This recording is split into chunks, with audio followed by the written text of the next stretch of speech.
हाँ जी, अस्सलाम वालेकुम। की हाल है मेरे सब दोस्तों का। उम्मीद करना जनाब तुसी सारे बिल्कुल ठीक ठाक होवोगे और असी भी अल्लाह के फजलो करम नाल बिल्कुल ठीक ठाक हाँ। और अज एक और नवा वीडियो लैके जनाब तुहाडी खिदमत विच हाज़र होए आ। ते वीडियो का सिलसिला जनाब जारी है और कोशिश यही होंदी है कि साढ़े को जितने को अच्छी तो अच्छी बन सके, इन्फॉर्मेशन लभ सके, तुहाडे दोस्तां दी मदद हो सके, तो उस बारे जनाब साडा काम जारी है। तो अज साडे नाल जनाब मौजूद ने साडे बहुत ही अच्छे दोस्त प्यारे, तो इन्हां दा तारफ कराने आ सब तो पहला, तो फिर वीडियो का आगाज शुरू करने आ। जी भाईजान अस्सलाम वालेकुम। वालेकुम सलाम जी। की जनाब बिल्कुल ठीक ठाक। सब तो पहला जनाब तुसी तारफ कराओ हाँ नाजरीन नू। मेरा नाम है जी गुलाम गौस हसन। अच्छा। सियालकोट तो तलक है अपना। ठीक है। हाँ जी। ते स्वीडन आ गए जी। अच्छा। बस ते किस तरह तुफाक होया तुहाडा जनाब स्वीडन, क्योंकि मेरे ख्याल विच स्टडी बेस ते यूके भी कैनेडा आगे पीछे जी। तुसी जा सकते हो। हाँ जी। तुहाडा किस तरह शौक होया कि मैं स्वीडन ही जावां, कोई की वजह है? मैं ਤੁਹਾਨੂੰ स्टोरी तो बड़ी लम्मी है लेकिन अच्छा। शॉर्ट करके ਤੁਹਾਨੂੰ ਦੱਸ ਦਿੰਦੇ ਆ ਕਿ ਮੈਂ ਬੜੀ ਦੇਰ ਪਹਿਲਾਂ ਜਿਹੜਾ ਨਾ ਕਾਫੀ ਦੇਰ ਜਦੋਂ ਮੈਂ ਸਕੂਲ ਲਾਈਫ 'ਚ ਸਾਂ ਅੱਛਾ। ਉਦੋਂ ਮੈਂ ਡਿਸਾਈਡ ਕੀਤਾ ਸੀ ਕਿ ਪਾਕਿਸਤਾਨ ਜਿਹੜਾ ਨਾ ਆਪਣਾ ਪ੍ਰੋਫੈਸ਼ਨਲ ਲਾਈਫ ਨਹੀਂ ਸ਼ੁਰੂ ਕਰਨੀ ਠੀਕ ਕਿਉਂਕਿ ਹੈ। ਜੋ ਨਿਜ਼ਾਮ ਹੈ ਉੱਥੇ अच्छा ਤੇ ਮੈਂ ਆਸਟ੍ਰੇਲੀਆ ਵਾਸਤੇ ਜਿਹੜਾ ਅਪਲਾਈ ਕੀਤਾ ਸੀ अच्छा ਤੇ ਉੱਥੇ ਦੀ ਇਮੀਗ੍ਰੇਸ਼ਨ ਤੇ ਉੱਥੇ ਦੇ ਮਾਮਲਾਤੀ ਜ਼ਿੰਦਗੀ ਨੂੰ ਵੇਖ ਕੇ ਕਿ ਮੈਂ ਵੇਖਿਆ ਕਿ ਇੱਥੇ ਕਾਫੀ ਜ਼ਿੰਦਗੀ ਦਾ ਇੱਕ ਅਰਸਾ ਜਿਹੜਾ ਹੈ ਉਹ ਗੁਜ਼ਰ ਜਾਣਾ ਤੇ ਬਿਲਕੁਲ। ਪੇਪਰ ਵਰਕ ਜਿਹੜਾ ਹੈ ਉਹ ਨਹੀਂ ਬਣਨਾ, ਮਤਲਬ ਕਿ ਕਾਗਜ਼ ਜਾਂ ਪਰਮਾਨੈਂਟ ਉੱਥੇ ਹੁੰਦਾ। अच्छा आस्ट्रेलिया तुसी कितना चिर रहे जी? 8 ਸਾਲ ਰਿਹਾ 8 ਸਾਲ ਜੀ। 8 माशाअल्लाह ਸਾਲ जी। ਜ਼ਿੰਦਗੀ ਦੇ। और एक मिनट ਤੁਹਾਡੀ ਗੱਲ ਕੱਟੀ ਜਾਂਦੀ। ਅੱਜ ਜਨਾਬ ਅਸੀਂ ਗੱਲ ਕਰਾਂਗੇ ਸਭ ਤੋਂ ਪਹਿਲਾਂ ਪਾਕਿਸਤਾਨ ਤੋਂ ਕਿਸ ਤਰ੍ਹਾਂ ਆਉਣਾ ਤੁਸੀਂ ਇੱਥੇ, ਕਿ ਅੱਗੋਂ ਦੂਸਰੇ ਨੰਬਰ ਤੇ ਕਿਸ ਤਰ੍ਹਾਂ ਵੀਜ਼ਾ ਅਪਲਾਈ ਕਰਨਾ ਹੈ, ਕਿਸ ਬੇਸ ਤੇ ਆ ਸਕਦੇ ਹੋ, ਸਟੱਡੀ ਦਾ ਕਿੰਨਾ ਗੈਪ ਹੋਵੇ ਇਸ ਬਾਰੇ, और टोटल खर्चा कितना होना चाहिए, एक गरीब बंदा भी है या अमीर है ਉਹਦੇ ਵਾਸਤੇ ਕੀ ਸਹੂਲਤਾਂ ਨੇ ਅਤੇ ਉਸ ਬਾਰੇ ਸਾਡੇ ਕੋਲ ਅਕਸਰ ਵੀਡੀਓ 'ਚ ਕਈ ਚੀਜ਼ਾਂ ਮਿਸ ਹੁੰਦੀਆਂ ਨੇ। ਯਕੀਨ ਕਰੋ ਜੋ ਬਣਾਈਦਾ ਉਸ ਵੇਲੇ ਨਹੀਂ ਯਾਦ ਰਹਿੰਦਾ, ਔਰ ਇੱਥੇ ਦੀ ਠੰਡ ਵੀ ਇਤਨੀ ਕੁ ਜ਼ਿਆਦਾ ਹੈ ਕਿ ਗੱਲਾਂ ਕਰਦੇ ਆ ਕਈ ਗੱਲਾਂ ਭੁੱਲ ਜਾਂਦੀਆਂ ਨੇ। ਤੇ ਜੀ ਭਾਈਜਾਨ ਆਮਨੇ ਆ ਤੁਹਾਡੇ ਟਾਪਿਕ ਕੱਲ ਆਸਟ੍ਰੇਲੀਆ 8 ਸਾਲ ਤੁਸੀਂ ਗੁਜ਼ਾਰੇ। ਜੀ ਹਾਂ, ਉੱਥੇ ਸਟੱਡੀ ਵੀਜ਼ੇ ਤੇ ਗਏ ਲੇਕਿਨ ਅੱਗੋਂ ਫਿਰ ਮਾਮਲਾਤੀ ਜ਼ਿੰਦਗੀ ਥੋੜੇ ਕੁ ਜਿਹੜਾ ਉੱਥੇ ਸਿੱਖਿਆ ਪ੍ਰਦੇਸ਼ ਦੇ ਵਿੱਚ ਮੁਸ਼ਕਲਾਂ ਬਿਲਕੁਲ। ਸਾਰਾ ਕੁਝ ਅੱਛਾ ਤੇ ਫਿਰ ਆਪਣਾ ਫੈਮਿਲੀ ਸਟਾਰਟ ਹੋ ਗਈ ਤੇ ਠੀਕ ਹੈ। ਮੈਂ 1 ਸਾਲ ਪਹਿਲਾਂ ਅੱਛਾ ਪਲਾਨ ਕਰਨਾ ਸ਼ੁਰੂ ਕਰ ਦਿੱਤਾ। ਠੀਕ ਹੈ। ਵਰਕ ਕਰਨਾ ਸ਼ੁਰੂ ਕੀਤਾ ਕਿ ਕਿੱਥੇ ਮੇਰੇ ਵਾਸਤੇ ਬਿਹਤਰ ਮਾਮਲਾਤ ਨੇ ਜਿੱਥੇ ਮੈਂ ਆਪਣੀ ਫੈਮਿਲੀ ਨੂੰ ਵੀ ਮੂਵ ਕਰਾਂ ਆਪਣੇ ਨਾਲ। ਬਿਲਕੁਲ ਜੀ, ਅੱਛੀ ਸੋਚ ਤੇ ਹੈ। ਪੂਰਾ ਸਾਲ ਜਿਹੜਾ ਹੈ ਇਸ ਤੇ ਮੈਂ ਪੇਪਰ ਵਰਕ ਦੇ ਨਾਲ ਜਿਹੜਾ ਕਿ ਸਟੱਡੀ ਵੀਜ਼ਾ, ਵਰਕ ਵੀਜ਼ਾ, ਠੀਕ ਹੈ, ਉੱਥੇ ਦੇ ਮਾਮਲਾਤ, ਕੰਮ, ਫਿਰ ਬਿਲਕੁਲ। ਤਨਖਾਹਾਂ, ਠੀਕ ਹੈ, ਫਿਰ ਮੇਰੇ ਕੋਲ ਜਿਹੜੇ ਹੁਨਰ ਨੇ, ਇਹਨਾਂ ਸਾਰੀਆਂ ਚੀਜ਼ਾਂ ਨੂੰ ਮੈਂ ਪੇਪਰ ਤੇ ਮਤਲਬ ਪੂਰਾ ਵਰਕਆਊਟ ਕਰਕੇ ਅੱਛਾ। ਤੇ ਮੈਂ ਡਿਸਾਈਡ ਕੀਤਾ ਕਿ ਸਵੀਡਨ ਜਿਹੜਾ ਵੀ ਉਹ ਬੈਸਟ ਹੈ ਬਿਲਕੁਲ ਜੀ, ਇਮੀਗ੍ਰੇਸ਼ਨ ਦੇ ਲਿਹਾਜ਼ ਨਾਲ ਵੀ, ਕਿ ਵਾਕਈ ਇੰਨੀ ਜ਼ਿਆਦਾ ਸਖਤੀਆਂ ਨਹੀਂ ਹੈ। ਅਗਰ ਤੁਸੀਂ ਜਿਹੜਾ ਵੀ ਫੇਰ ਪੇਪਰ ਵਰਕ ਜਿਹੜਾ ਆਪਣਾ ਲੈ ਕੇ ਤੇ ਸਬਮਿਟ ਕਰਵਾਉਂਦੇ ਹੋ ਇਮੀਗ੍ਰੇਸ਼ਨ 'ਚ, ਜੀ ਜੀ। ਖਾਂ ਉਹ ਸਪਾਂਸਰ ਵੀਜ਼ਾ ਹੈ, ਹਮ, ਉਹ ਵਿਜ਼ਿਟ ਵੀਜ਼ਾ ਹੈ, ਉਹ ਫੈਮਿਲੀ ਵੀਜ਼ਾ, ਉਹ ਸਟੱਡੀ ਫੈਮਿਲੀ ਵੀਜ਼ਾ ਵੇ ਬਿਲਕੁਲ ਜੀ। ਤੇ ਇਹ ਜਨਾਬ ਸਵੀਡਨ ਵਾਲੇ ਵੀਜ਼ੇ ਤਕਰੀਬਨ ਲੈ ਕੇ ਬੈਠੇ ਨੇ, ਤੁਹਾਡੇ ਕੋਲ ਡਾਕੂਮੈਂਟਸ ਹੋਣੇ ਚਾਹੀਦੇ ਨੇ, ਲੀਗਲ ਹਰ ਚੀਜ਼ ਕੀ ਹਾਲ ਪਾਇਆ ਸਰ? ਹਾਂਜੀ ਗੱਲ ਹੈ ਬਿਲਕੁਲ ਹਾਂਜੀ, ਠੀਕ। ਸਵੀਡਨ ਵਾਲੇ ਮੇਰੀ ਜਿਤਨੇ ਬੰਦਿਆਂ ਨਾਲ ਮੁਲਾਕਾਤ ਹੋਈ ਹੈ ਉਹਨਾਂ ਨੇ ਇਹ ਹੀ ਦੱਸਿਆ ਕਿ ਸਾਨੂੰ ਜਨਾਬ ਬਿਲਕੁਲ ਈਜ਼ੀ ਮਿਲਿਆ ਵੀਜ਼ਾ। ਸਾਡੇ ਕੋਲ ਜਿਹੜੀ ਰਿਕੁਆਇਰਮੈਂਟ ਉਹਨਾਂ ਮੰਗੀ ਸੀ ਅਸੀਂ ਦਿੱਤੀ ਹੈ ਤੇ ਉਹ ਜਨਾਬ ਬਿਲਕੁਲ। ਤੇ ਇਹ ਜਨਾਬ ਭਾਈ ਹਸਨ ਸਾਹਿਬ ਨਾਲ ਮੇਰੀ ਤਕਰੀਬਨ ਹਫਤਾ ਹੋ ਗਿਆ ਮੁਲਾਕਾਤ ਹੋਈ ਤੇ ਮਾਸ਼ਾਅੱਲਾ ਸਾਡੇ ਹੀ ਏਰੀਏ 'ਚ ਰਹਿੰਦੇ ਨੇ ਪਏ ਤੇ ਇਤਨੀ ਅੱਛੀ ਇਹਨਾਂ ਦੀ ਤਬੀਅਤ ਹੈ ਕਿ ਯਕੀਨ ਕਰੋ ਕਿ ਮੇਰੇ ਕੋਲ ਰਿਹਾ ਨਹੀਂ ਗਿਆ ਕਿ ਚਲੋ ਇੱਕ ਪੰਜਾਬੀ 'ਚ, ਕਿਉਂਕਿ ਸਟੱਡੀ ਦੇ ਮੈਂ ਵੀਡੀਓ ਜਿਹੜੇ ਨੇ ਜ਼ਿਆਦਾ ਮੈਂ ਉਰਦੂ 'ਚ ਹੀ ਬਣਾਏ ਨੇ। ਮੈਂ ਕਿਹਾ ਚਲੋ ਯਾਰ ਜਿਹੜੇ ਆਪਣੇ ਏਰੀਏ ਦੇ ਨੇ, ਗੁਜਰਾਤ ਅੱਗੇ ਪਿੱਛੇ ਜਿੱਧਰ ਵੀ ਸਮਝੋ, ਹਾਲਾਂਕਿ ਸਟੱਡੀ ਵਾਲੇ ਬੰਦਿਆਂ ਨੂੰ ਸਾਰੀ ਸਮਝ ਆ ਜਾਂਦੀ ਹੈ, ਇਹ ਨਹੀਂ ਤੇ ਚਲੋ ਉਹਨਾਂ ਦੀ ਹੈਲਪ ਹੋ ਜੇ। ਅੱਛਾ ਭਾਈਜਾਨ, ਜਿਸ ਵਕਤ ਤੁਸੀਂ ਸਟਾਰਟ ਕੀਤਾ ਹੈ ਜੀ ਸਵੀਡਨ ਦੇ ਬਾਰੇ, ਸਭ ਤੋਂ ਪਹਿਲਾਂ ਕਿਸ ਤਰ੍ਹਾਂ ਤੁਸੀਂ ਕੀ ਪ੍ਰੋਸੀਜਰ ਸੀ ਥੋੜਾ ਜਿਹਾ ਇੱਕ ਪ੍ਰੋਸੀਜਰ ਹੈ ਤੇ ਮਤਲਬ ਕਿ ਤਿਆਰੀ ਜਿਹੜੀ ਹੈ, ਮਤਲਬ ਜ਼ਾਤੀ ਤੌਰ ਤੇ ਮੈਂ ਆਪਣੇ ਜ਼ਿਹਨ ਨੂੰ ਪਹਿਲਾਂ ਤਿਆਰ ਕੀਤਾ ਠੀਕ ਕਿ ਹੈ ਮਤਲਬ ਇਹ ਨਹੀਂ ਕਿ ਤੁਹਾਨੂੰ ਕਾਮਯਾਬੀ ਹੀ ਕਾਮਯਾਬੀ ਮਿਲਣੀ ਹੈ, ਕਿਉਂਕਿ ਬਿਲਕੁਲ। ਜ਼ਿੰਦਗੀ ਦੇ ਵਿੱਚ ਜਿਹੜਾ ਇੱਕ ਇਨਸਾਨ ਦਾ ਯਕੀਨ ਨਹੀਂ ਹੁੰਦਾ। ਇੰਜੋਏ ਗੱਲ ਠੀਕ ਹੈ ਕੋਈ ਸ਼ੱਕ ਨਹੀਂ। ਕਿ ਤੁਸੀਂ ਬਿਸਮਿਲ੍ਲਾ ਕਰਕੇ ਤੁਸੀਂ ਸ਼ੁਰੂ ਤੇ ਕਰੋ, ਲੇਕਿਨ ਸ਼ਾਇਦ ਤੁਹਾਡੀ ਜ਼ਿੰਦਗੀ ਚੋਂ ਬਿਹਤਰ ਜਿਹੜਾ ਵੇ ਬਿਹਤਰੀ ਉਹ ਉਸੇ ਮੁਲਕ 'ਚ ਹੀ ਹੋਏ, ਜਾਂ ਸ਼ਾਇਦ ਬਿਲਕੁਲ। ਤੁਹਾਡੀ ਉਸ ਮੁਲਕ ਤੋਂ ਬਾਹਰ ਹੋਏ। Enjoy ਇਹ ਬੜੀ ਗੱਲ। ਦੂਰ ਦੀ ਗੱਲ ਹੈ, ਇਹ ਬੰਦੇ ਦੇ ਯਕੀਨ ਦੀ ਹੈ। ਸਹੀ ਤੇ ਮੈਂ ਗੱਲ। ਜਦੋਂ ਇਸ ਤੇ ਪੇਪਰ ਵਰਕ ਸ਼ੁਰੂ ਕੀਤਾ ਤੇ ਮੈਂ ਵੇਖਿਆ ਕਿ ਸਵੀਡਨ ਦੇ ਵਿੱਚ ਜੇ ਤੁਸੀਂ ਫੈਮਿਲੀ ਦੇ ਨਾਲ ਆਉਂਦੇ ਹੋ ਜੀ ਜੀ ਤੇ ਫੈਮਿਲੀ ਨੂੰ ਬਹੁਤ ਜ਼ਿਆਦਾ ਸਹੂਲੀਅਤ ਮਿਲਦੀਆਂ ਨੇ।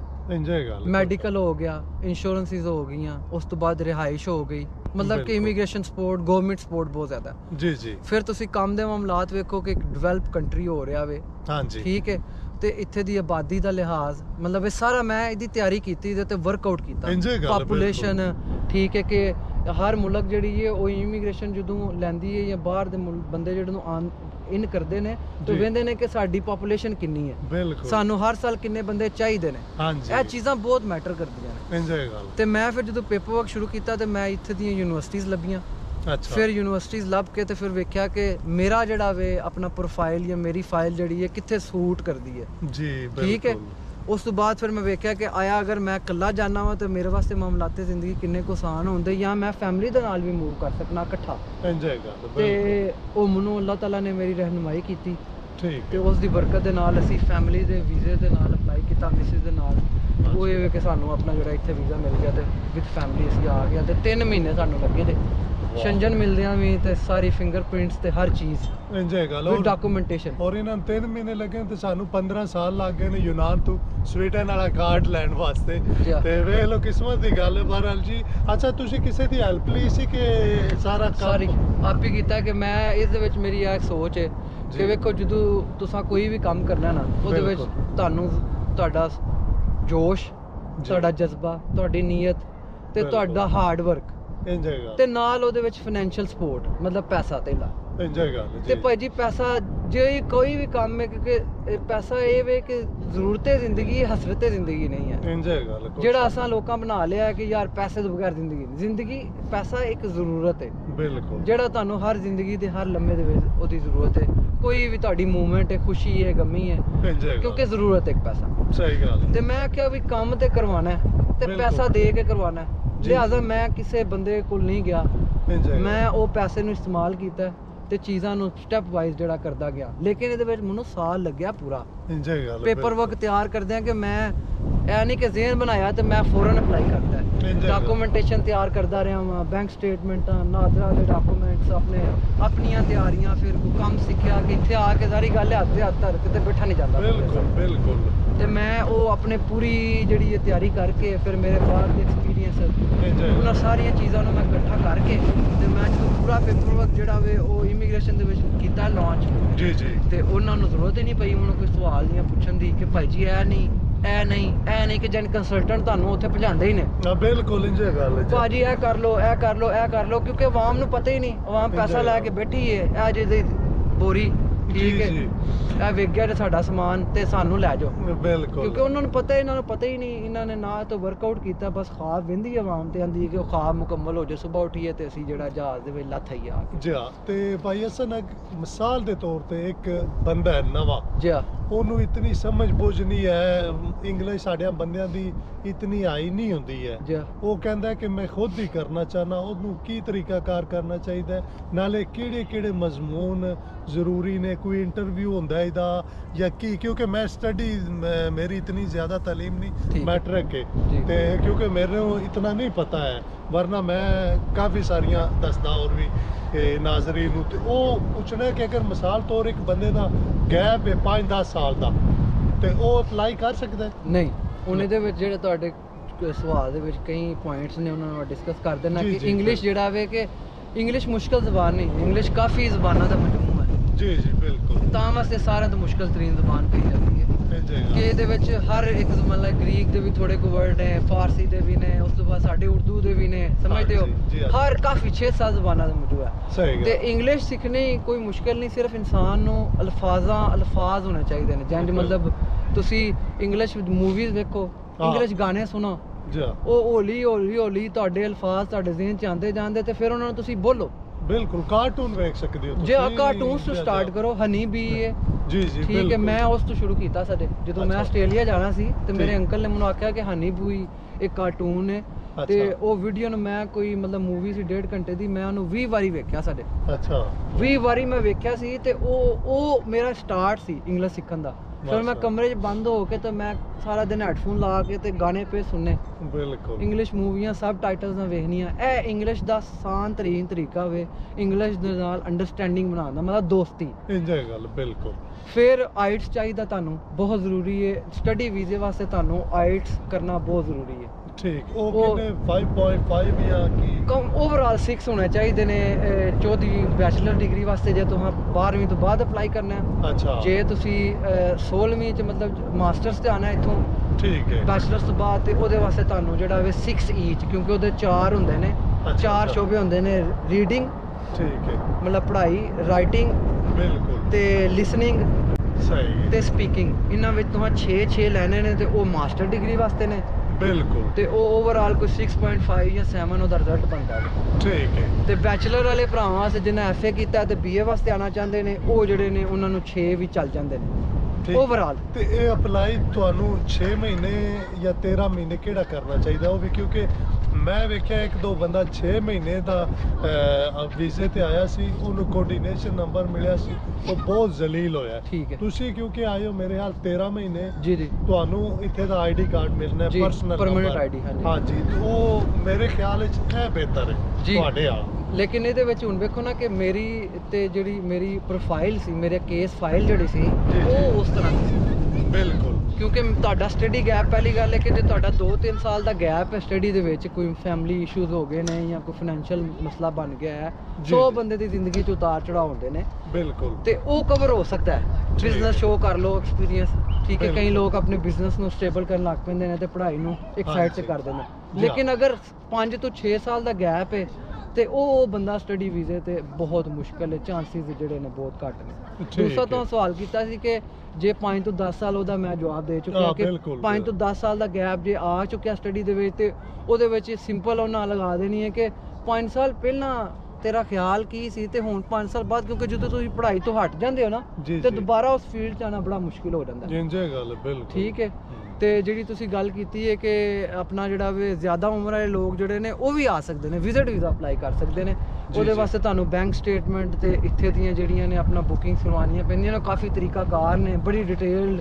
ਅਸੀਂ ਇਨਸ਼ਾਅੱਲਾ ਇਸ ਨੂੰ ਅੱਗੇ ਤੁਸੀਂ ਬਿਲਕੁਲ ਰਹਿਨੁਮਾਈ ਕਰਾਂਗੇ ਇਹਨਾਂ ਦੀ। ਸ਼ਾਰਟਕਟ ਥੋੜਾ ਜਿਹਾ ਦੱਸੋ ਕਿੰਨਾ ਖਰਚਾ ਹੋਵੇ, ਬੈਂਕ ਸਟੇਟਮੈਂਟ ਹੋਵੇ, ਕਿਉਂਕਿ ਨਾਜ਼ਰੀਨ ਦਾ ਦਿਲ ਹੁੰਦਾ ਹੈ ਕਿ ਸਾਨੂੰ ਪਤਾ ਹੋਵੇ ਇਹ ਚੀਜ਼ ਸਾਨੂੰ ਚਾਹੀਦੀ ਹੈ, ਇਤਨਾ ਸਾਡੀ ਤਕਰੀਬਨ ਜੀ ਤਕਰੀਬਨ ਤੁਹਾਡੀ ਗੱਲ ਟੋਕ ਰਿਹਾ 5 ਤੋਂ 8 ਲੱਖ ਰੁਪਇਆ ਜਿਹੜਾ ਨਾ ਤੁਹਾਡੇ ਕੋਲ ਪਿਆ ਹੋਣਾ ਚਾਹੀਦਾ ਵਿਜ਼ਿਟ ਵੀਜ਼ੇ ਵਾਸਤੇ, ਅੱਛਾ ਕਿਉਂਕਿ ਤੁਸੀਂ ਸਿਰ ਸੈਰੀ ਵੀਜ਼ੇ ਤੇ ਆ ਰਹੇ ਹੋ। ਬਿਲਕੁਲ ਤੇ ਇਹਨਾਂ ਦੀ ਇਹਨਾਂ ਮੁਲਕਾਂ ਦੀ ਵੀ ਹੈਲਪ ਹੁੰਦੀ ਹੈ ਕਿ ਜਿੰਨੇ ਆਪਣਾ ਸੈਰ ਕਰਨੇ ਲੋਕ ਹੁੰਦੇ ਨੇ ਇੱਥੇ ਸਪੈਂਡ ਕਰਨ ਆ ਕੇ, ਤਾਂ ਵਾਸਤੇ ਬਿਲਕੁਲ। ਤੁਹਾਨੂੰ ਵਿਜ਼ਿਟ ਵੀਜ਼ਾ ਦਿੰਦੇ ਨੇ, ਇਹ ਮੇਨ ਮੋਟਿਵ ਹੁੰਦਾ। ਇੰਜੇ ਗੱਲ ਤੇ ਉਹਦੇ ਵਾਸਤੇ ਇਹ ਵੇ ਕਿ ਜਦੋਂ ਤੁਹਾਨੂੰ ਇੰਟਰਵਿਊ ਵਿਜ਼ਿਟ ਵੀਜ਼ੇ ਦਾ ਵੀ ਦੇਣਾ ਪੈਂਦਾ, ਜਿਹੜਾ ਤੁਸੀਂ ਪਿਛਲਾ ਸਵਾਲ ਕੀਤਾ ਸੀ। ਦੂਸਰਾ ਸਟੱਡੀ ਵੀਜ਼ੇ ਤੇ ਵੀ ਤੁਹਾਡਾ ਇੰਟਰਵਿਊ ਹੁੰਦਾ ਵੇ।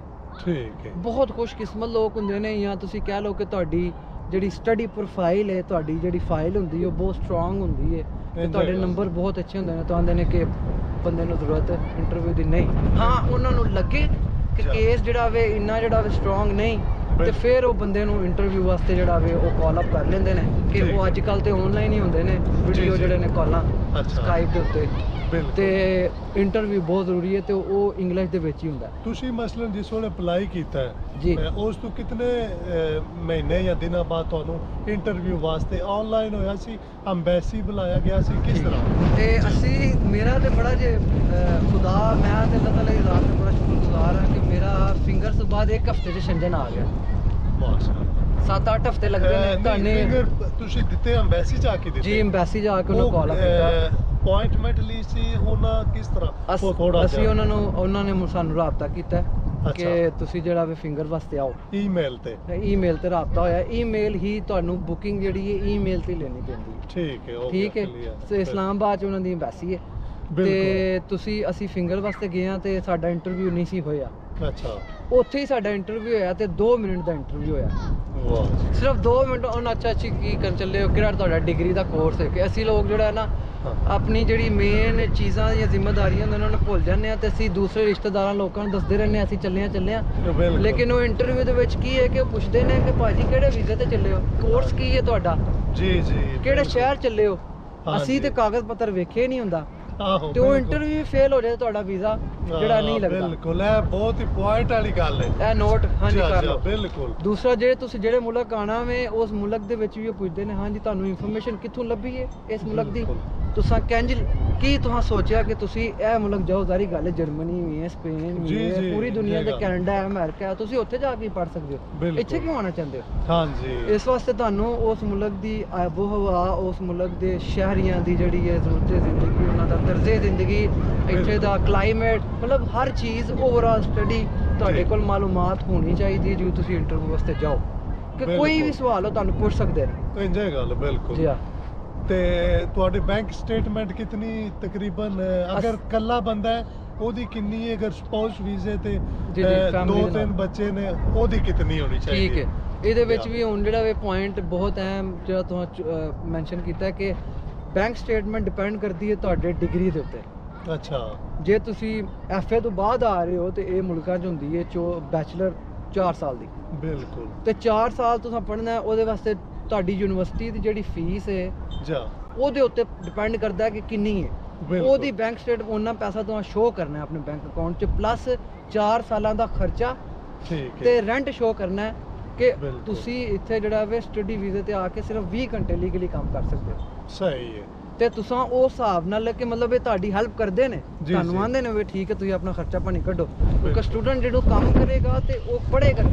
ਇੰਜੇ ਗੱਲ। ਤੇ ਇੰਜ ਹੀ ਹੈ ਜੇ ਬੈਚਲਰ ਦਾ 4 ਸਾਲ ਦੀ ਡਿਗਰੀ ਹੁੰਦੀ ਹੈ, ਮਾਸਟਰ ਦੀ ਹੁੰਦੀ ਹੈ 1 ਸਾਲ 2 ਸਾਲ ਦੀ, ਠੀਕ। ਉਹਦੀ ਫਿਰ ਮਤਲਬ ਫੀਸਾਂ ਘੱਟ ਹੁੰਦੀਆਂ ਨੇ ਲੇਕਿਨ ਉਹਦੇ ਵਿੱਚ ਥੋੜਾ ਕੁੱਤੇ ਥੱਲੇ ਹੋ ਸਕਦਾ ਹੈ। ਬਿਲਕੁਲ। ਉਹਦੀ ਬੈਂਕ ਸਟੇਟਮੈਂਟ ਡਿਫਰੈਂਟ ਹੁੰਦੀ ਹੈ ਠੀਕ। ਇਕੱਲੇ ਬੰਦੇ ਦੀ। ਹਾਂ। ਹਾਂ ਉਹਦੇ ਨਾਲ ਜੇ ਤੁਸੀਂ ਸ਼ਾਦੀशुदा ਹੋ, ਖੁਸ਼ਕਿਸਮਤ ਹੋ, ਤੁਹਾਡੀ ਫੈਮਿਲੀ ਹੈ, ਤੁਹਾਡੇ ਵੀ ਬੱਚੇ ਨੇ, ਜੀ। ਉਹਦੇ ਵਾਸਤੇ ਇਹ ਵੇ ਕਿ ਠੰਡ ਬਹੁਤ ਜ਼ਿਆਦਾ ਹੋ ਗਈ ਹੈ। ਨਾਜ਼ਰੀਨ ਸੋਚ ਰਹੇ ਹੋਣੇ ਨੇ ਕਿ ਆਵਾਜ਼ ਕਿ ਬਹੁਤ ਜ਼ਿਆਦਾ ਟੈਂਪਰੇਚਰ ਇਸ ਟਾਈਮ ਮਾਈਨਸ 'ਚ ਚਲਾ ਗਿਆ ਹੈ। ਰਾਤ ਜਿਹੜੇ ਨੇ ਨਾ ਹਾਂਜੀ। ਬਰਫ਼ਬਾਰ ਹੋਏ ਨੇ ਤੇ ਉਹ ਲੇਕਿਨ ਮੈਂ ਵਾਪਸ ਪੁਆਇੰਟ ਤੇ ਆਵਾਂਗਾ ਕਿ ਇਹਦੇ ਵਾਸਤੇ ਜਿਹੜਾ ਵੇ ਸਰ ਕਿ ਜੇ ਤੁਹਾਡੀ ਫੈਮਿਲੀ ਹੈ ਨਾਲ ਜਾਂ 20 ਬੱਚੇ ਨੇ ਉਹਨਾਂ ਦਾ ਵੀ ਤੁਹਾਨੂੰ ਐਕਸਪੈਂਸ ਫਿਰ ਬੈਂਕ ਸਟੇਟਮੈਂਟ ਦੇ ਵਿੱਚ ਐਡ ਅਪ ਕਰਨਾ ਪੈਂਦਾ। ਥੋੜੀ ਜ਼ਿਆਦਾ ਹੋਣੀ ਚਾਹੀਦੀ ਉਸ ਹਾਂਜੀ ਵਾਸਤੇ। ਉਹ ਫਿਰ ਜਿਹੜੀ ਹੈ ਜਿੰਨੀ ਤੁਹਾਡੀ ਡਿਗਰੀ ਹੈ ਉਸ ਦੇ ਨਾਲ ਤੁਸੀਂ ਫਿਰ ਆਪਣਾ ਰਹਿਣ ਸਹਿਣ ਖਰਚਾ ਪਾਣੀ ਸਮਝਦੇ ਹੋ, ਉਹ ਜਾਣ ਟਰਾਂਸਪੋਰਟ ਕੋ ਬਿਲਕੁਲ। ਆਪਣਾ ਖਾਣ ਪੀਣ ਫਿਰ ਅੰਦਾਜ਼ਨ ਰੈਂਟ। ਕਿਤਨੀ ਹੋਣੀ ਚਾਹੀਦੀ ਹੈ? ਮੈਂ ਆਪਣਾ ਰਫਲੀ ਤੁਹਾਨੂੰ ਕਹਿ ਸਕਣਾ ਵਾਂ ਕਿ ਤਕਰੀਬਨ ਵੀ ਵੇਖੋ ਇਹ ਕੋਈ ਲਿਖੀ ਪੜੀ ਗੱਲ ਨਹੀਂ ਕਿ ਮਤਲਬ ਇਹ ਤੁਹਾਡੇ ਐਡਮਿਸ਼ਨ ਤੇ ਡਿਪੈਂਡ ਕਰਦਾ ਕਿਹੜੀ ਯੂਨੀਵਰਸਿਟੀ 'ਚ ਆ ਰਹੇ ਹੋ, ਕਿਹੜੇ ਸ਼ਹਿਰ 'ਚ ਆ ਰਹੇ ਹੋ। ਬਿਲਕੁਲ। ਤਕਰੀਬਨ ਵੀ ਜੀ ਨਾ 14ਵੀਂ ਵਾਸਤੇ ਤੁਹਾਨੂੰ ਬੈਂਕ ਸਟੇਟਮੈਂਟ ਤਕਰੀਬਨ ਵੀ ਇਕੱਲੇ ਬੰਦੇ ਦੀ ਜਿਹੜੀ ਹੈ ਨਾ 40 ਤੋਂ 60 ਲੱਖ ਰੁਪਏ ਦੀ ਸ਼ੋਅ ਕਰਨੀ ਪੈਂਦੀ ਹੈ ਤੁਹਾਨੂੰ। ਅੱਛਾ ਅੱਛਾ। ਠੀਕ ਹੈ। ਤੇ ਮਾਸਟਰ ਵੀਜ਼ੇ ਵਾਸਤੇ ਜਿਹੜਾ ਵੇ ਉਹ ਤੁਹਾਨੂੰ ਵੀ ਤਕਰੀਬਨ 40 ਕੁ ਲੱਖ ਜਿਹੜਾ ਨਾ 40 ਤੋਂ 50 ਲੱਖ ਇਕੱਲੇ ਬੰਦੇ ਦੀ ਸ਼ੋਅ ਕਰਨੀ ਪੈਂਦੀ ਹੈ। ਹਾਂ ਉਸ ਤੋਂ ਬਾਅਦ ਤੁਹਾਡੇ ਬੀਵੀ ਤੇ ਨਾਲ ਤੁਹਾਡਾ ਅਗਰ ਇੱਕ ਬੱਚਾ ਹੈ ਜਾਂ 3 ਬੱਚੇ ਨੇ ਜਾਂ 4 ਬੱਚੇ ਨੇ ਉਹ ਹਿਸਾਬ ਨਾਲ ਫਿਰ ਉਹ ਜਿਹੜਾ ਵੇ ਚੀਜ਼ਾਂ ਉੱਤੇ ਜਾਂਦੀਆਂ ਨੇ। ਲੇਕਿਨ ਇਹ ਫਿਰ ਕੋ ਦੱਸਿਆ ਤੁਹਾਨੂੰ ਕਿ ਬਹੁਤ ਹੀ ਵਾਸਟ ਟੌਪਿਕ ਹੈ ਕਿਉਂਕਿ ਜੀ, ਜੀ। ਇਮੀਗ੍ਰੇਸ਼ਨ ਮੈਟਰਸ ਨੇ ਨਾਲੇ ਇਹ ਤੁਹਾਡੀ ਗੱਲ ਟੋਕਣ ਹੁੰਦੀ ਚੇਂਜਿੰਗ ਹੁੰਦਾ ਰਹਿੰਦਾ। ਹੁਣ ਹਰ ਅੱਗੇ ਸਾਲ। ਹਾਂਜੀ ਇੱਕ ਬੰਦੇ ਦਾ ਮੈਂ ਇੰਟਰਵਿਊ ਲਿਆ ਸੀ, ਉਹਨਾਂ ਨੇ ਜਦੋਂ ਆਏ ਨੇ ਸਾਲ ਪਹਿਲਾਂ 25 ਲੱਖ ਰੁਪਇਆ ਸੀ ਉਹਦੇ ਬੈਂਕ 'ਚ, ਬੈਂਕ ਸਟੇਟਮੈਂਟ ਉਹਨੇ ਸ਼ੋਅ ਕਰਾਈ ਤੇ ਉਸ ਬੇਸ ਤੇ ਉਹ ਆਇਆ ਸੀ। ਤੇ ਤੁਹਾਡਾ ਵੀਜ਼ੇ ਤੇ ਟੋਟਲ ਖਰਚਾ ਕਿੰਨਾ ਆਇਆ ਜੀ ਇੱਥੇ? ਮੇਰਾ ਜਨਾਬ ਤਕਰੀਬਨ ਜਿਹੜਾ ਜਨਾ ਮੈਂ ਆਲਮੋਸਟ ਜਿਹੜਾ ਜੇ 2 ਫੀਸਾਂ ਪਾ ਕੇ ਅੱਛਾ। ਤੇ ਨਾਲ ਆਪਣਾ ਸਾਰਾ ਖਰਚਾ ਪਾ ਕੇ ਤੇ ਬਿਲਕੁਲ। ਤਕਰੀਬਨ ਵੀ ਕੁਝ 44 ਕੁ ਲੱਖ ਤੇ ਜਿਹੜਾ ਤਕਰੀਬਨ ਹਾਂਜੀ ਨਜ਼ਦੀਕ ਤਰੀਨ ਜਿਹੜਾ ਪਹੁੰਚ ਚੁੱਕਿਆ ਵਾਂ। ਤੇ ਇਹਦੇ ਵਿੱਚ ਮੈਂ ਰੈਂਟ ਜਿਹੜਾ ਨਹੀਂ ਕਰ ਰਿਹਾ ਐਡ, ਜਿਹੜੇ ਇੱਥੇ ਜਿਹੜਾ ਮੈਂ ਆਪਣਾ ਜਿਹੜਾ ਕਰ ਰਿਹਾ ਇਹ ਜਿੰਨਾ ਦਿੱਤਾ ਹੈ ਆ ਕੇ ਤੇ ਜਿਹੜਾ ਪਿੱਛੇ ਲਾ ਕੇ ਆਇਆ ਵਾਂ ਬਿਲਕੁਲ ਉਹ ਬਿਲਕੁਲ ਇੰਨਾ ਕੁ ਤਕਰੀਬਨ ਜਿਹੜਾ ਵੇ ਮੈਂ ਰੱਖਿਆ ਸੀ ਆਪਣੇ ਕੋਲ। ਇੰਜੋਏ ਗੱਲ। ਹਾਂਜੀ ਤੇ ਨਾਜ਼ਰੀਨ ਨਾਲ ਇੱਕ ਹੋਰ ਗੱਲ ਤੁਹਾਨੂੰ ਦੱਸਣੀ, ਕਿਉਂਕਿ ਅਕਸਰ ਤੁਹਾਡੇ ਕਮੈਂਟਸ ਹੁੰਦੇ ਨੇ ਕਿ ਮੈਂ ਜੀ ਵੈਲਡਿੰਗ ਦਾ ਕੰਮ ਜਾਣਨਾ, ਮੇਰਾ ਉੱਥੇ ਇਹ ਉਹ, ਕਿਉਂਕਿ ਇੱਥੇ ਸਭ ਕੰਮ ਆਨਲਾਈਨ ਨੇ। ਕਿਉਂ ਜੀ। ਜੀ ਤੁਸੀਂ ਆਪ ਅਪਲਾਈ ਕਰਨਾ ਹੈ। ਹੁਣ ਭਾਈ ਹਸਨ ਨੇ ਇਹਨਾਂ ਨੇ ਆਪ ਕਾਫੀ ਜਗ੍ਹਾ ਤੇ ਅਪਲਾਈ ਕੀਤੇ ਔਰ ਜਾ ਵੀ ਰਹੇ ਨੇ, ਕੁਝ ਜਗ੍ਹਾ ਤੇ ਕੰਮ ਪਾਰਟ ਟਾਈਮ ਕਰ ਰਹੇ ਨੇ ਔਰ ਇਹ ਸਾਰਾ ਕੋਈ ਤੁਹਾਨੂੰ ਖੁਦ ਕਰਨਾ ਪੈਂਦਾ ਹੈ। ਇਹ ਨਹੀਂ ਵਾ ਮੈਂ ਇੱਥੇ ਕਰਕੇ ਦਵਾਂਗਾ ਜਾਂ ਮੈਂ ਕਿਧਰੇ ਇੱਥੇ ਉਹ ਕਹਿੰਦੇ ਨੇ ਉਹ ਵੈਬਸਾਈਟ ਹੈ ਸਾਡੀ, ਉਹਦੇ ਤੇ ਜਾ ਕੇ ਜਨਾਬ ਤੁਸੀਂ ਆਨਲਾਈਨ ਅਪਲਾਈ ਕਰੋ। ਇਹਨਾਂ ਨੇ ਹਾਲਾਂਕਿ ਮਕਾਨ ਆਪਣਾ ਸਾਰਾ ਕੁਝ ਖੁਦ ਢੂੰढਿਆ, ਕੀ ਖਿਆਲ ਹੈ ਹਾਂਜੀ ਜੀ? ਭਾਈ, ਬਿਲਕੁਲ। ਕਿਉਂਕਿ ਅਕਸਰ ਲੋਕ ਹਿੰਮਤ ਮਦਦ ਖੁਦਾ ਬਸ ਦੀ, ਅੱਲਾਹ ਤਾਲਾ ਦੀ ਜ਼ਾਤ ਤੇ ਯਕੀਨ ਹੋਣਾ ਚਾਹੀਦਾ ਬੰਦੇ ਦਾ। ਤੇ ਕੋਈ ਵੀ ਇਨਸਾਨ ਕਿਸੇ ਵਾਸਤੇ ਸਿਰਫ ਵਸੀਲਾ ਬਣ ਸਕਦਾ ਹੈ, ਬਿਲਕੁਲ। ਲੇਕਿਨ ਅਸੀਂ ਐਕਸਪੈਕਟ ਕਰਨੇ ਆ ਕਿ ਯਾਰ ਨਹੀਂ, ਉਹ ਬੰਦੇ ਨੇ ਜਿਹੜਾ ਨਾ ਮੇਰੇ ਨਾਲ ਸਹੀ ਜਿਹੜਾ ਵੇ ਉਹ ਵਰਤਾਓ ਨਹੀਂ ਕੀਤਾ ਜਾਂ ਉਹ ਨਹੀਂ ਕੀਤਾ। ਉਹ ਇਨਸਾਨ ਕੋਲੋਂ ਸਿੱਖਣਾ ਚਾਹੀਦਾ ਹੈ। ਬਿਲਕੁਲ। ਇਹ ਮੇਰੀ ਜ਼ਿੰਦਗੀ ਦੀ ਸਕਸੈਸਫੁਲ ਸਟੋਰੀ ਹੈ ਕਿ ਅਜੇ ਤੱਕ ਮੈਂ ਜਿੰਨਾ ਸਕਸੈਸਫੁਲ ਹਾਂ, ਮੈਂ ਹਰ ਇਨਸਾਨ ਕੋਲ ਸਿੱਖਿਆ, ਹਰ ਅੱਛੇ ਹਰ ਬੁਰੇ, ਫਕੀਰ ਕੋਲੋਂ, ਠੀਕ ਹੈ, ਮਾੜੇ ਕੋਲੋਂ, ਚੰਗੇ ਕੋਲੋਂ, ਕਿਉਂਕਿ ਅੱਲਾਹ ਤਾਲਾ ਦੀ ਜ਼ਾਤ ਨੇ ਹਰ ਇਨਸਾਨ ਦੇ ਵਿੱਚ ਕੋਈ ਨਾ ਕੋਈ ਜਿਹੜੀ ਹੈ ਉਹ ਆਪਣੀ ਜਿਹੜੀ ਹੈ ਉਸ ਜਿਹੜੀ ਉਹਦੇ ਵਿੱਚ ਕੋਈ ਗੁੱਡ ਡੀਡ, ਮਤਲਬ ਕਿ ਅੱਛੀ ਚੀਜ਼ ਰੱਖੀ ਹੈ ਕਿਸੇ ਬੰਦੇ ਦੇ ਵਿੱਚ। ਉਹ ਸਿੱਖੋ, ਕੈਚ ਕਰੋ। ਤੇ ਜਿਹੜਾ ਤੁਹਾਡਾ ਸਵਾਲ ਸੀ ਕਿ ਮੈਂ ਕਹਿਣ ਕਰ ਰਿਹਾ ਜਾਂ ਪ੍ਰਦੇਸ਼ਾਂ ਦੇ ਵਿੱਚ ਕੀ ਹੈ ਕਿ ਤੁਹਾਡੇ ਕੋਲ ਹੁਨਰ ਹੈ ਵੇ, ਲੇਕਿਨ ਉਹ ਹੁਨਰ ਉਦੋਂ ਹੀ ਇਹ ਕਾਮਯਾਬ ਤੁਸੀਂ ਹੋ ਸਕਦੇ ਹੋ ਕਿ ਜਦੋਂ ਤੁਸੀਂ ਇਸ ਮੁਲਕ 'ਚ ਆ ਗਏ ਹੋ ਤੇ ਇਸ ਮੁਲਕ ਦੀ ਤੁਹਾਨੂੰ ਜ਼ੁਬਾਨ ਹੁੰਦੀ ਹੈ। ਹਾਂਜੀ, ਪਹਿਲੀ ਗੱਲ। ਦੂਸਰੀ ਗੱਲ ਇਹ ਹੈ ਕਿ ਉਹ ਜਿਹੜਾ ਹੁਨਰ ਤੋਂ ਸਿੱਖਿਆ ਉਸ ਮੁਲਕ ਦੇ ਹਿਸਾਬ ਨਾਲ, ਲੇਕਿਨ ਜਦੋਂ ਤੁਸੀਂ ਇਹ ਮੁਲਕ 'ਚ ਆਉਣਾ ਵੇ ਤੇ ਇਹ ਮੁਲਕ 'ਚ ਸਾਰਿਆਂ ਤੋਂ ਪਹਿਲਾਂ ਸੇਫਟੀ ਮੈਟਰ ਕਰਦੀ ਹੈ, ਬੰਦੇ ਦੀ ਆਪਣੀ ਜ਼ਾਤ ਮੈਟਰ ਕਰਦੀ ਹੈ ਕਿ ਬੰਦਾ ਇੰਜਰਡ ਨਾ ਹੋ ਜਾਏ। ਉਹਦੇ ਵਾਸਤੇ ਤੁਹਾਨੂੰ ਇੱਥੇ ਸਪੈਸ਼ਲ ਕੋਰਸਿਸ ਕਰਨੇ ਪੈਂਦੇ ਨੇ, ਤੇ ਉਹ ਕੋਰਸਿਸ ਉਦੋਂ ਹੀ ਹੁੰਦੇ ਨੇ ਜਦੋਂ ਤੁਹਾਨੂੰ ਇੱਥੇ ਦੀ ਜ਼ੁਬਾਨ ਦਾ ਅਬੂਰ ਹੋਏਗਾ। ਲਾਈਕ ਇੰਗਲਿਸ਼ ਹੈ, ਇੱਥੇ ਹੁਣ ਸਵੀਡਿਸ਼ ਬੋਲੀ ਜਾਂਦੀ ਹੈ, ਤੇ ਤੁਸੀਂ ਆ ਰਹੇ ਹੋ ਤੇ ਭਾਈ ਆਪਣੀ ਤਿਆਰੀ ਕਰਕੇ ਆਓ ਕਿ ਤੁਸੀਂ ਇੱਥੇ ਆਣਾ ਹੈ। ਤੇ ਤੁਸੀਂ ਇਹ ਨਹੀਂ ਕਿ ਪਾਕਿਸਤਾਨੀ ਦੀ ਕੰਪਨੀ 'ਚ ਲੱਗ ਜਾਣਾ ਹੋਵੇ, ਪਾਕਿਸਤਾਨੀ ਕੰਪਨੀ ਤੁਹਾਡਾ ਰਿਜ਼ਕ ਨਾਂ ਲਿਖਿਆ ਹੋਏ, ਕਿਸੇ ਸਵੀਡਿਸ਼ ਦੇ ਨਾਲ ਲਿਖਿਆ ਹੋਏ, ਤੇ ਉਹਦੇ ਨਾਲ ਤੁਸੀਂ ਜਦੋਂ ਗੱਲ ਹੀ ਨਹੀਂ ਉਹਨੂੰ ਸਮਝਾ ਪਾਣੀ ਕਿ ਮਤਲਬ ਜਦੋਂ ਤੱਕ ਤੁਹਾਡਾ ਡਾਕਟਰ ਨੂੰ ਪੀੜ ਹੀ ਨਹੀਂ ਦੱਸਣੀ ਕਿ ਕਿੱਥੇ ਹੁੰਦੀ ਹੈ ਤਾਂ ਉਹਨੇ ਤੁਹਾਨੂੰ ਗੋਲੀ ਨਹੀਂ ਦੇਣੀ। ਬਿਲਕੁਲ ਹੈ ਜੀ, ਕਿਉਂਕਿ ਕਾਫੀ ਸਾਰੇ ਕਮੈਂਟਸ ਆਏ ਹੁੰਦੇ ਨੇ ਜੀ, मैं सिविल इंजीनियर हूँ, मुझे आने का प्रोसेस बताओ, ये करो। मेरे हाथ से कोई नहीं ना, क्योंकि मैं एक रहनुमाई कर रहा, एक इन्फॉर्मेशन दे रहा, तो हिदायत नहीं मतलब कि मैं जाके पता करा ये करा। ये तुसी अगर पढ़े लिखे हो तो उत्थे बह के भी देख सकते हो। कंप्यूटर ਦੇ ਉੱਤੇ ਹਰ ਚੀਜ਼ ਹੈ। ਸਵੀਡਨ ਲਿਖੋ, ਠੀਕ ਹੈ, ਉਹਦੇ ਲਿਖੋਗੇ ਟੂ ਸਟੱਡੀ ਇਨ ਸਵੀਡਨ, ਅੱਗੇ ਯੂਨੀਵਰਸਿਟੀਆਂ ਆ ਜਾਂਦੀਆਂ, ਠੀਕ ਹੈ। ਯੂਨੀਵਰਸਿਟੀ ਵਾਲਿਆਂ ਨੂੰ ਈਮੇਲ ਕਰੋ, ਉਹਨਾਂ ਨੂੰ ਆਖੋ ਜੇ ਅਸੀਂ ਪੜ੍ਹਨਾ ਚਾਹੁੰਦੇ ਹਾਂ 2 ਲਫ਼ਜ਼ਾਂ ਦੀ ਦੱਸ ਦਿਓ, ਆਈ ਵਾਂਟ ਟੂ ਸਟੱਡੀ, ਠੀਕ ਹੈ। ਲੇਕਿਨ ਉਹ ਆਈ ਵਾਂਟ ਟੂ ਸਟੱਡੀ ਜਿਹੜੀ ਹੈ ਉਹ ਇੰਗਲਿਸ਼ 'ਚ ਕਹਿਣਾ, ਤੇ ਉਹਦੇ ਵਾਸਤੇ ਵੀ ਇੰਗਲਿਸ਼ ਦੇ ਵਿੱਚ ਵੜੋਗੇ, ਕੋਈ ਥੋੜੀ ਕੋਈ ਮਿਹਨਤ ਕਰੋਗੇ ਤੇ ਉਹ ਤੁਹਾਡੇ ਕੋਲ ਅਲਫਾਜ਼ ਆਉਣਗੇ। ਜਾਂ ਜਿਹੜਾ ਵੀ ਕੰਪਿਊਟਰ ਤੇ ਲੈ ਲਓ, ਉਰਦੂ ਤੋਂ ਇੰਗਲਿਸ਼ ਹੋ ਜਾਂਦੀ। ਹੁਣ ਤੇ ਐਪਸ ਨੇ ਬੜਾ ਕੁਛ ਹੈ, ਤੇ ਮਤਲਬ ਕਿ ਮਤਲਬ ਇਨਸਾਨ ਦੇ ਉੱਤੇ ਆਪ ਹੀ ਹੈ ਕਿ ਯਾਰ ਉਹ ਕੁਛ ਕਰਨਾ ਚਾਹੁੰਦਾ ਹੈ, ਤੇ ਇਨਸਾਨ ਜਿਹੜਾ ਅੱਲਾਹ ਤਾਲਾ ਦੀ ਜ਼ਾਤ ਨੇ ਇਨਸਾਨ ਨੂੰ ਅਸ਼ਰਫੁਲ ਮਖਲੂਕਾਤ ਦਾ ਦਰਜਾ ਦਿੱਤਾ ਹੈ, ਤੇ ਸਾਨੂੰ ਹਰ ਚੀਜ਼ ਤੋਂ ਜਿਹੜਾ ਵੇ ਅਫਜ਼ਲ ਬਣਾਤਾ ਗਿਆ। ਤੇ ਭਾਈ ਅਸੀਂ ਸਭ ਕੁਝ ਕਰ ਸਕਦੇ ਹਾਂ, ਲੇਕਿਨ ਸਿਰਫ ਸਾਨੂੰ ਜਿਹੜਾ ਵੇ ਜ਼ਿਹਨੀ ਤੌਰ ਤੇ ਜਿਹੜਾ ਵੇ ਉਹ ਮਜ਼ਬੂਤ ਹੋਣਾ ਚਾਹੀਦਾ, ਤੇ ਤੁਸੀਂ ਸਭ ਕੁਝ ਅਚੀਵ ਕਰ ਸਕਦੇ ਹੋ। ਔਰ ਦੂਸਰੀ ਗੱਲ ਹੈ, ਅਗਰ ਤੁਹਾਨੂੰ ਇੱਥੇ ਦੀ ਜ਼ੁਬਾਨ ਆ ਜਾਂਦੀ ਸਵੀਡਿਸ਼ ਜਾਂ ਇੰਗਲਿਸ਼ ਤੁਹਾਨੂੰ ਉਂਝ ਆਉਂਦੀ ਹੈ, ਫਿਰ ਤੇ ਹੋਰ ਹੀ ਅੱਛੀ ਗੱਲ ਹੈ ਨਾ। ਤੇ ਤੁਸੀਂ ਜਨਾਬ ਇੱਥੇ ਜੇ ਕੋਈ ਬਣਨਾ ਚਾਹੋ ਨਾ, ਇਹ ਤੁਹਾਨੂੰ ਬਣਾਉਣ ਨੂੰ ਤਿਆਰ ਹੋ, ਬਾਹਰ ਦੇ ਮੁਲਕ 'ਚ ਕਿਤੇ। ਹਾਂ ਜੀ, ਇਹ ਤੁਹਾਡੀ ਹੈਲਪ ਕਰਦੇ ਨੇ। ਤੁਸੀਂ ਕੋਈ ਕੰਮ ਸਿੱਖਣਾ ਚਾਹੁੰਦੇ ਹੋ, ਜੇ ਕੋਈ ਕਰਨਾ ਚਾਹੁੰਦੇ ਹੋ, ਬਹੁਤ ਜ਼ਿਆਦਾ ਅੱਛੇ ਲੋਕ ਨੇ। ਔਰ ਮੈਂ ਖੁਦ ਯੂਰਪਾਂ 'ਚ ਧੱਕੇ ਖਾ ਕੇ ਇੱਥੇ ਆ ਕੇ ਸਹੀ ਗੱਲ ਮੈਨੂੰ ਪਤਾ ਲੱਗਾ ਕਿ ਇਹ ਇਨਸਾਨ ਇਤਨੇ ਕੁ ਅੱਛੇ ਨੇ।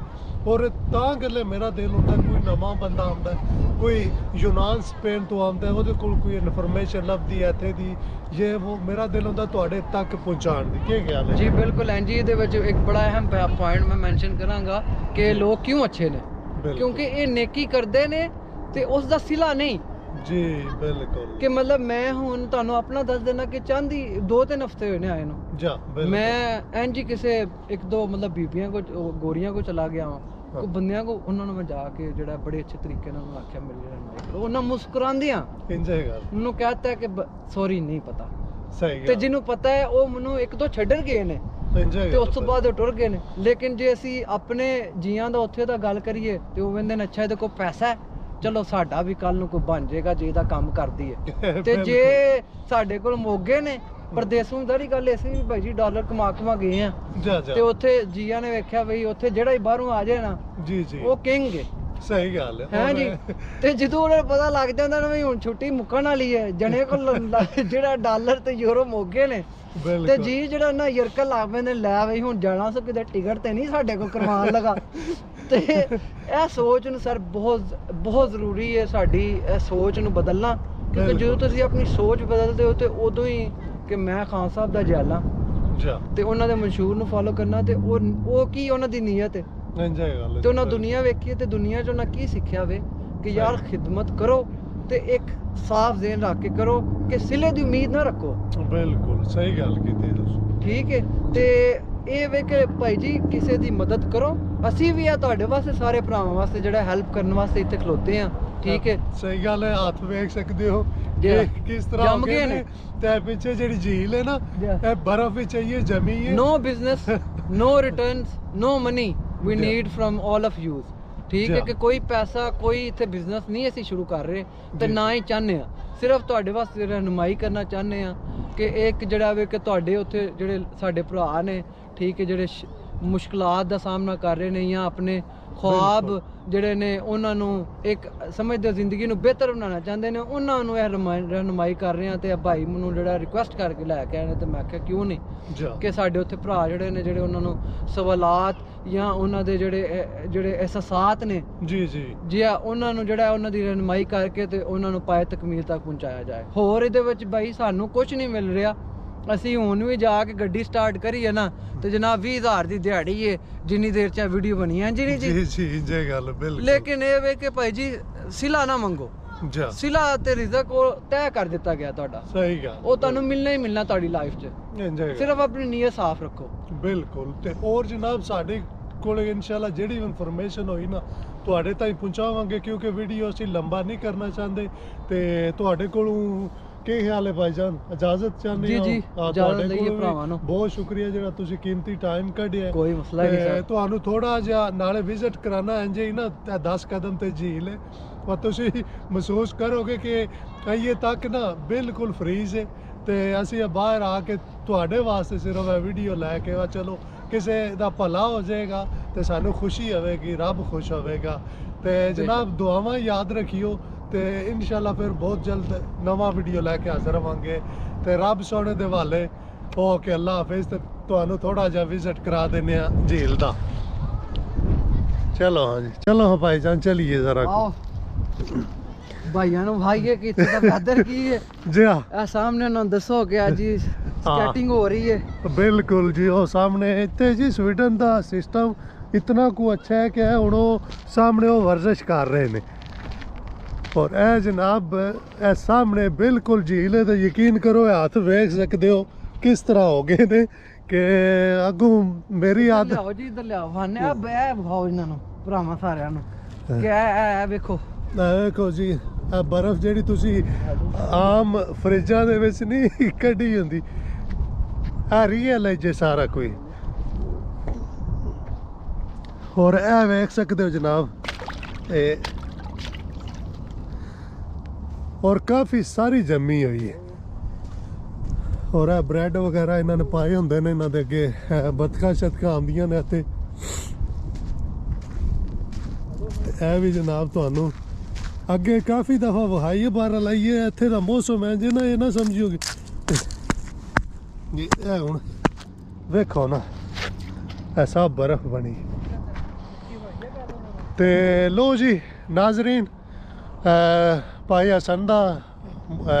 ਹਸਨ ਦੀ ਕਾਲ ਆ ਗਈ।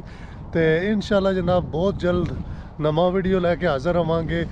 ਦੁਆਵਾਂ 'ਚ ਯਾਦ ਰੱਖਿਓ। ਓਕੇ ਰੱਬ ਸੋਨੇ ਦੇ ਵੱਲ। ਅੱਲਾ ਹਾਫਿਜ਼।